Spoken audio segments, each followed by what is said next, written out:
This is Insider Itinerary. I am Seth Kaplan. Thanks so much for joining us again this week. Last time there was a federal government shutdown back in 2019, one of the things that put pressure on Congress to get things settled was when air traffic controllers, who are essential workers ordered to go to work even while they weren't getting paychecks, started taking advantage of the sick leave that the air crews started calling off sick. And sure enough, there was a memorable, at least for those of us who covered the industry, incident at LaGuardia Airport where enough controllers called off sick that it really impacted flight operations. And again, not only that, there were other pressures, of course, but I think it was a 35-day federal shutdown back then came to an end. Well, here we are in 2025, the next federal shutdown. No big problems at big airports yet, but really big problems at a small airport, Burbank outside Los Angeles. Could this be a preview of what's perhaps to come if this thing drags on at other airports? Here are our friends at KTLA. Departures delayed and passengers understandably uneasy. We get here, no luggage, and we couldn't talk to anybody. It's been heck trying to get in touch with somebody with the luggage. So I made the hotel bring me back here, and we found our luggage. The control tower empty at Hollywood Burbank Airport tonight as air traffic controllers called in sick. Their paychecks delayed because of the federal government shutdown. The lack of controllers caused flight cancellations and delays into and out of Burbank, up to 4 hours. The bummer is that due to the late departure, I have to wait 2 hours to depart from here, and I'll miss my connector. So I've asked my wife to drive up to San Francisco. Passengers really scrambling to change their plans and struggling to find help. Some even gave up and rescheduled for tomorrow. And although airline employees were overwhelmed for a while today, most passengers took it in stride. Finally, we talked to an airline representative, and they said it's a flight-by-flight basis. So we didn't want to get all hung up in a flight that was suddenly canceled, and we decided to leave. Late this evening, all takeoffs and landings in Burbank were being handled by SoCal Tracon in San Diego. The organization is operated by the FAA. Secretary of Transportation Sean Duffy said earlier today there is minimal impact on travelers and there is no danger. Is our airspace unsafe? No. Right? If we think there's issues in the airspace, we will shut it down. We will close it down. We will delay. But again, it's creating a ripple effect.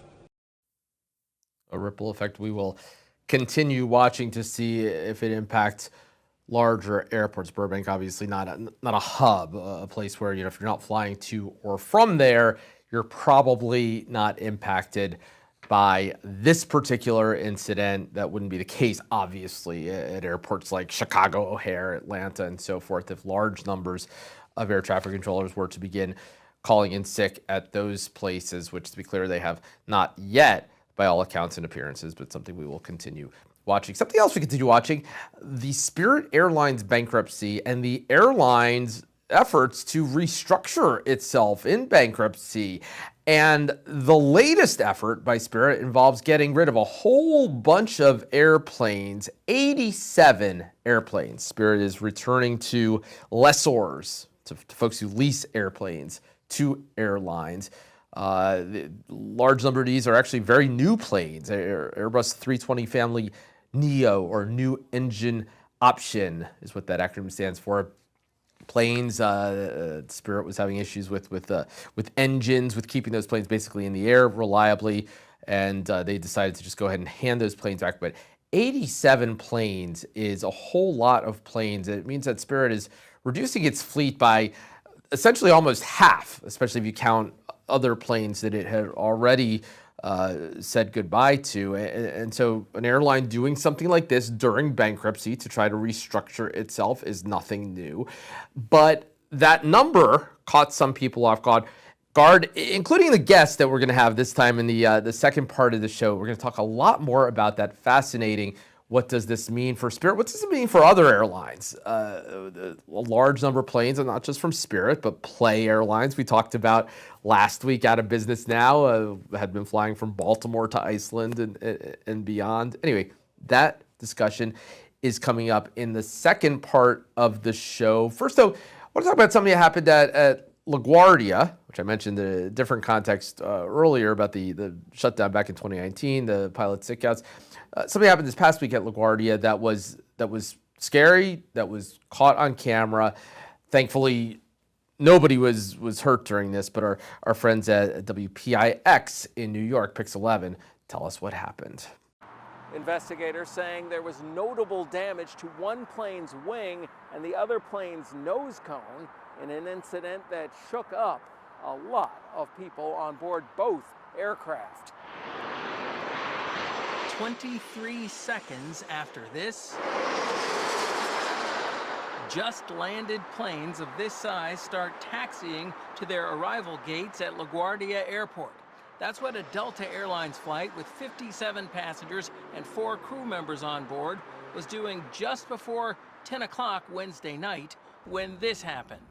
You see all of the flashing lights from ambulances, fire trucks, and police vehicles who responded after the plane arriving from Charlotte, North Carolina, collided with another plane that was taxiing out for a flight to Roanoke, Virginia. We had a situation. Michael Alatortsev recorded the video of the collision from his flight on a different plane. He said it was a significant incident. Obviously, there will be an investigation. I don't think we know very much about what actually happened and why, right? We don't know. We have 2 CRJs on mic that collided. That's actual audio from the control tower talking about 2 CRJ-900 aircraft operating under Delta Airlines subcarrier Endeavor Air, colliding in what the airline calls a low-speed collision. Air traffic controllers also said a flight attendant on one plane injured her knee. The 85 total passengers were evacuated on the tarmac. People getting ready to board planes on that same tarmac on Thursday tried to take it in stride. Crazy that could happen. You know, hopefully things will smooth over by today. And when I'm traveling, they're a lot more alert and aware, and I get to my destination safe. I don't think I feel unsafe. I just feel like things happen. It's part of life. You know, I'm sure it was just a freak accident. Investigators from both the FAA and NTSB looking into what went wrong. Delta, meanwhile, saying that it will work with all relevant authorities to review what occurred, as safety of our customers and people comes before all else. We apologize to our customers for the experience. We'll point out also that the person who recorded that video of the incident said he frequently flies Delta and intends to do so again. And frankly, it's a perfectly rational thing to do. Delta overall has an excellent safety record, as do basically all U.S. carriers at this point, flying overall the safest way to get around. But just a reminder that that doesn't mean that it's perfect. Of course, we had tragic reminders of that earlier this year. This is more one of those situations where things, in fact, went wrong, and thankfully nobody seriously injured other than the injury for that one flight attendant. Well, coming up, we'll go back to Spirit Airlines, an airline that is also safe but is not in good financial shape. A discussion about what it's doing, handing back all those aircraft we talked about before to lessors. Is it going to survive? Is it going to cut the pay of pilots and others to achieve that? We'll have that coming up.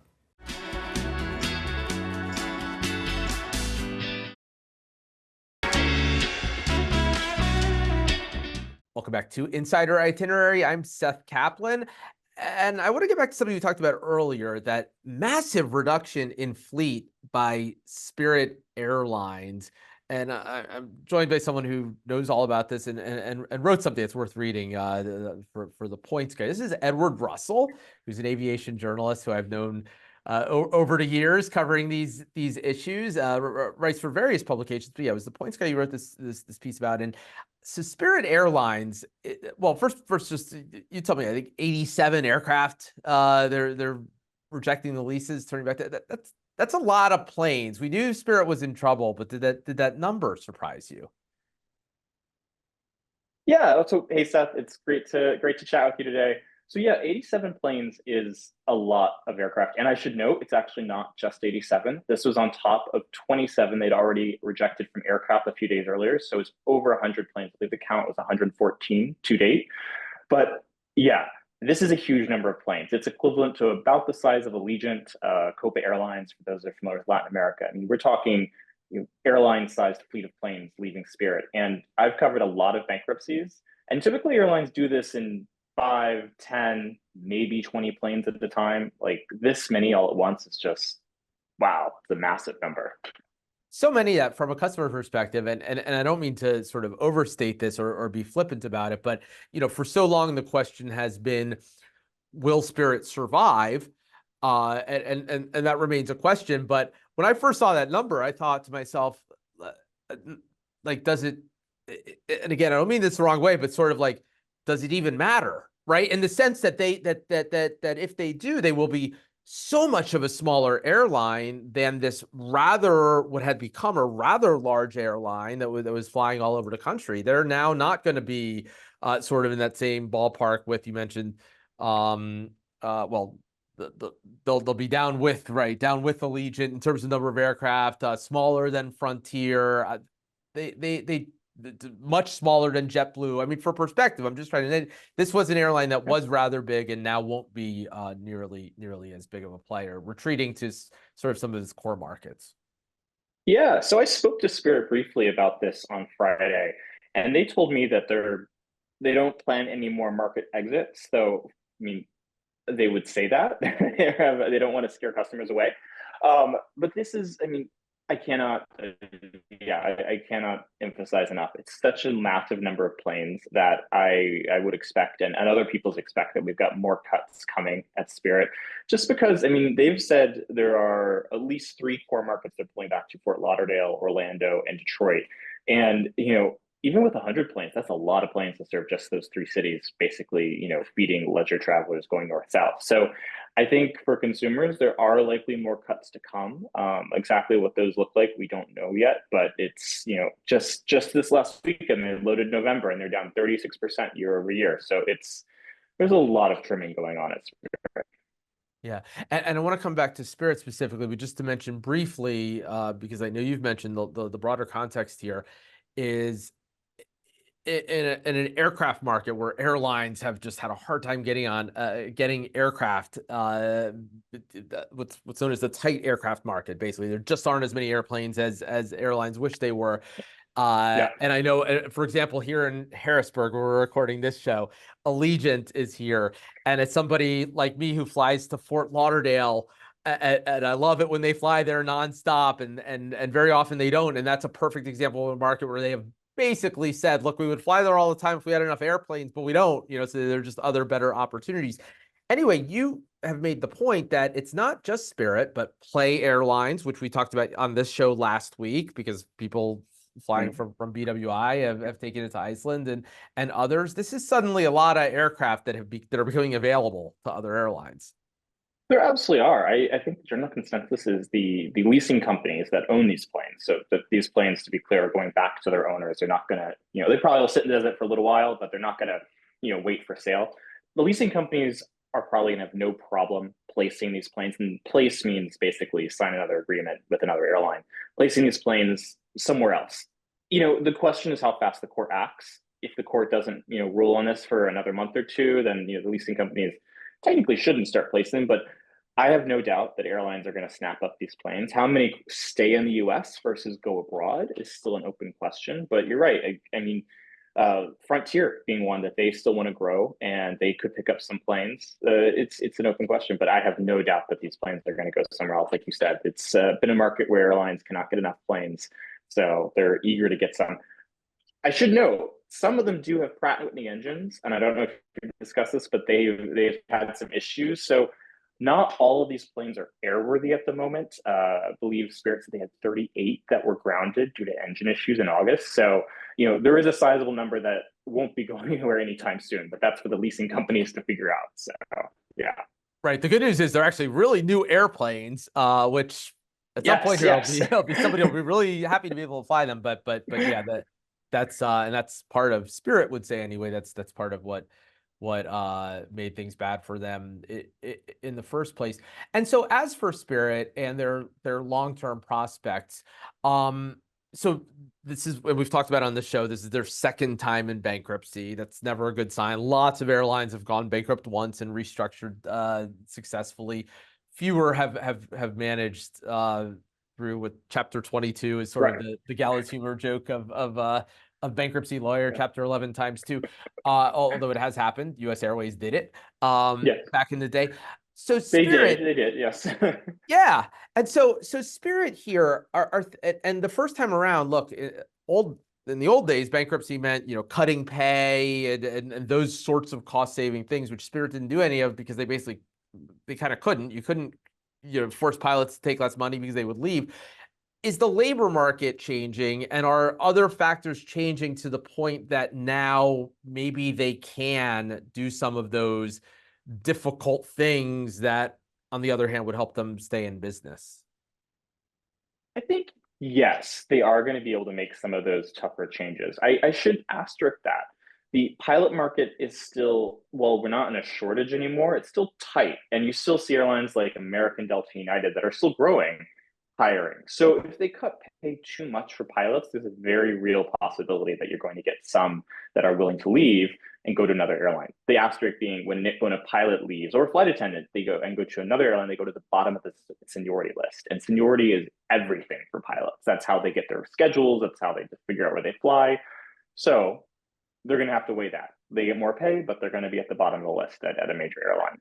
But I'd say, Spirit's made it very clear, if they don't get these cuts from labor, they're not going to survive. So we're going to see them, and I don't think labor is going to be very happy. But the question is, the question in the end is going to be, do they want a job or not at the end of this? So we shall see. Yeah, and we've seen those examples in the past where, and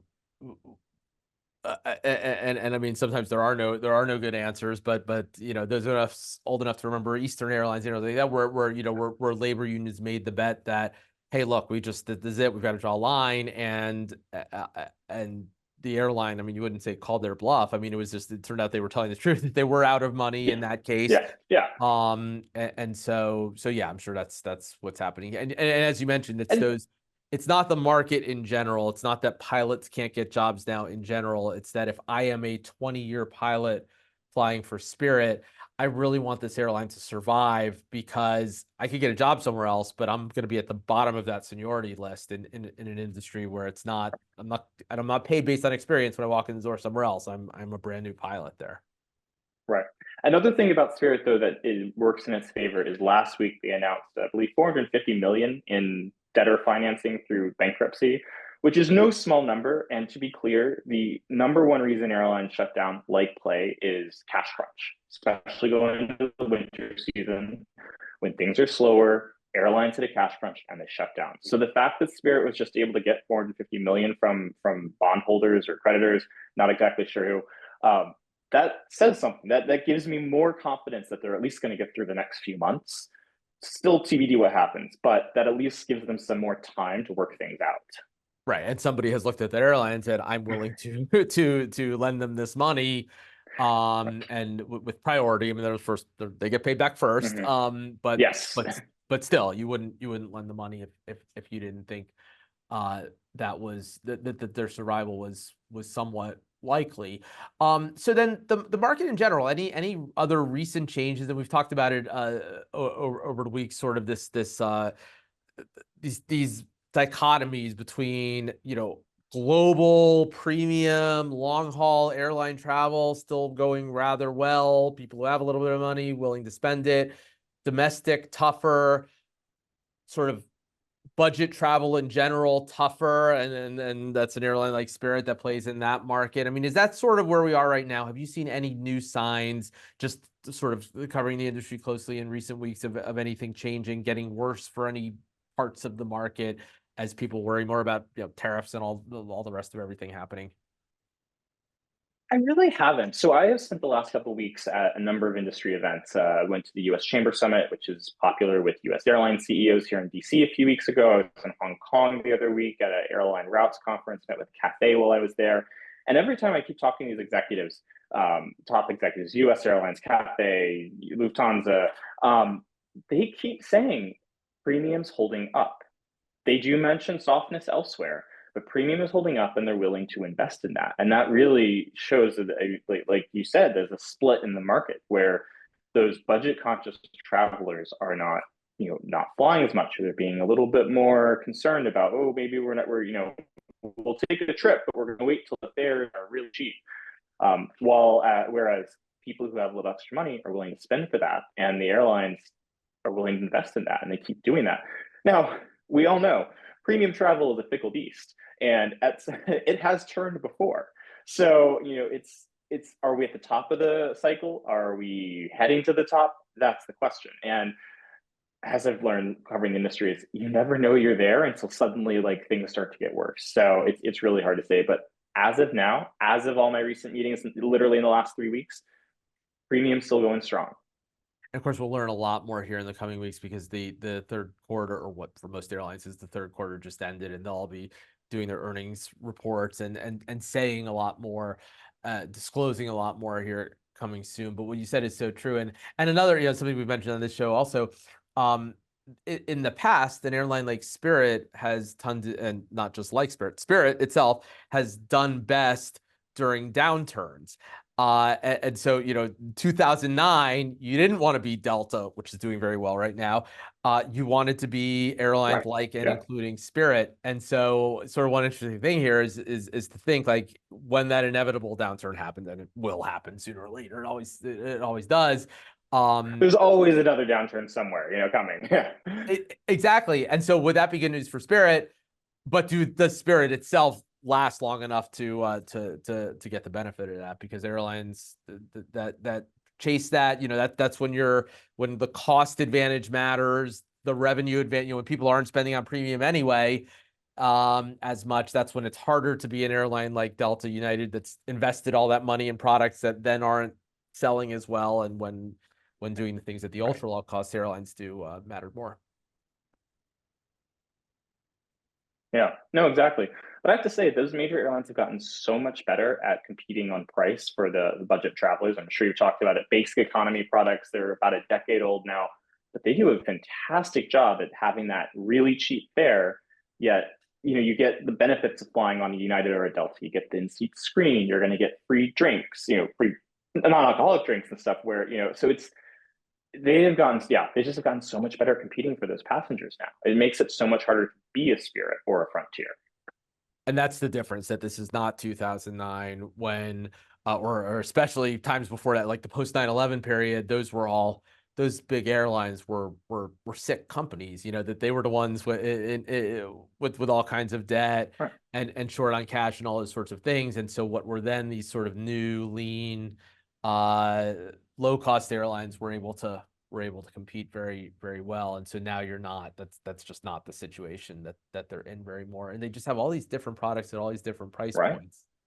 It used to be that, and that it's so funny to see them all.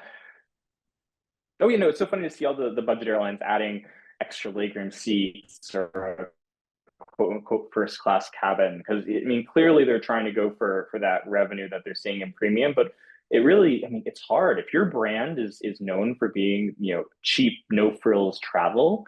It's real. How do you get someone to be willing? Oh, I'm going to spend $100 more for the upsell is it's a much higher hill to climb than it is for a major airline to be like, oh, we're going to offer super cheap fares in addition to all our premium stuff. Yeah, no, for sure. And that's what we're seeing. And in terms of both of them going after that other market, it clearly is the what we used to call legacy airlines, and what still are those in the sense that they're old airlines that have done a better job going after what we don't think of as their market than the Spirits have going up market. But we'll see. As you said, that's a great way to put it, what you said before, and I want to let you go with that. You never know you're there until you're there in terms of things changing, and that's it's true of economic data in general, right? We don't know a recession has started until after, and then you drill down and into the airline industry too. You don't know until after. So yeah, well, Edward Russell, I encourage folks to look for. I mean, start paying attention to see his name all over the place. And there's that Points Guide article, and if you just kind of Google the Spirit Airlines reducing fleet, the Points Guy, you'll find that article real easily if you're interested in finding that. So Ned, thanks so much for joining us. Great, thanks, Seth. It's a pleasure. All right, best to you and your family. And hey, you stick around with us. We'll be right back for our final few words on Insider Itinerary.